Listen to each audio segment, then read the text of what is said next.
बात करेंगे समाजवादी पार्टी की बदली रणनीति की।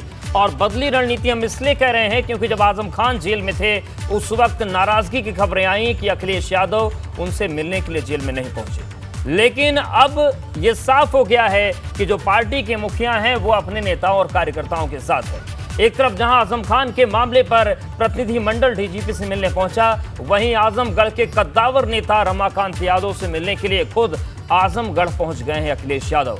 ऐसे में सवाल यह है कि ये जो लाल कुनबा एकजुट है, क्या ऐसे में आक्रामक तैयारी है 2024 की? और सवाल यह भी है कि जब अपनों को साध कर अखिलेश चल रहे हैं तो क्या 2024 में वो जीतने जा रहे हैं प्रदेश? यही उत्तर मांग रहे हैं प्रदेश।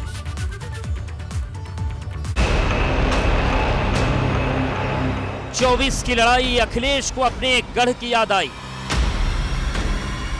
जेल में अखिलेश की रमाकांत यादव से मुलाकात। हार के बाद गढ़ साधने में होंगे कामयाब।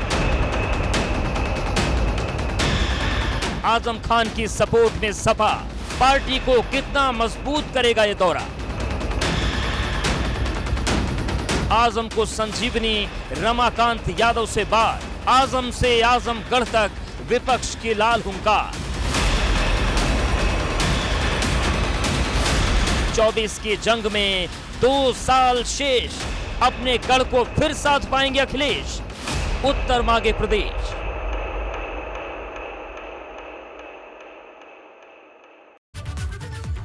तो चलिए अब सीधे मेहमानों का रुख कर लेते हैं। हमारे साथ सपा प्रवक्ता मनोज काका जी जुड़ गए हैं, अवनीश त्यागी जी हैं भाजपा प्रवक्ता, हमारे साथ नीतीश भी थोड़ी देर में आजमगढ़ से जुड़ेंगे और अनुभव शुक्ला लखनऊ से हमारे साथ जुड़े हैं। आप सभी का बहुत स्वागत है। मनोज काका जी, सबसे पहले आपके पास ही आ रहे हैं। 2024 की जो लड़ाई है उसमें सभी अपनी तैयारी कर रहे हैं, लेकिन जिस तरीके से सवाल आजम खान को लेकर उठे थे और इन सवालों को बीजेपी और अन्य दलों ने भी खूब उठाया था, क्या अब रणनीति ये स्पष्ट हो गई सपा की जो हमारे साथ लोग हैं उनके साथ हम डट कर खड़े होंगे और किसी भी तरीके के मुकदमे जो लगाए जा रहे हैं उनमें राजनीतिक अगर द्वेष दिखता है तो पार्टी के मुखिया सभी साथ हैं और बिल्कुल जंग की तरह डटे रहेंगे, ये संदेश देने की कोशिश है?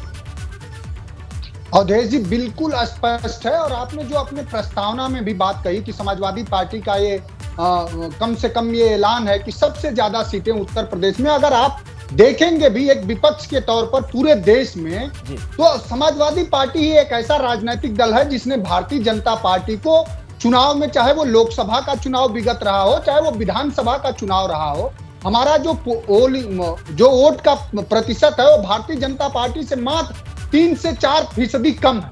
अगर वही 3-4% हम ज्यादा पा गए होते तो आज समाजवादी पार्टी सरकार में होती।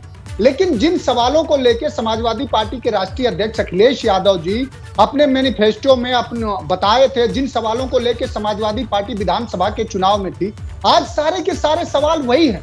पूरे उत्तर प्रदेश में देख लीजिए किसानों की क्या हालात है, आज सूखाग्रस्त है पूरा उत्तर प्रदेश, लेकिन जो सरकार देश के बड़े उद्योगपतियों का 10 लाख करोड़ रुपए माफ कर देती है, वो सरकार उत्तर प्रदेश के, देश के सबसे बड़े सूबे के किसानों के राहत हेतु, जो भयंकर जब सूखे से जब उत्तर प्रदेश जूझ रहा हो, तो किसानों के राहत के सूखे से राहत हेतु 1 रुपए का भी ऐलान ये सरकार नहीं कर रही।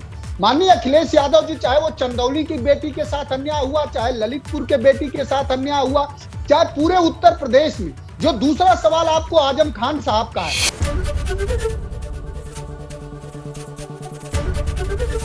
एबीपी गंगा, खबर आपकी, जुबान आपकी।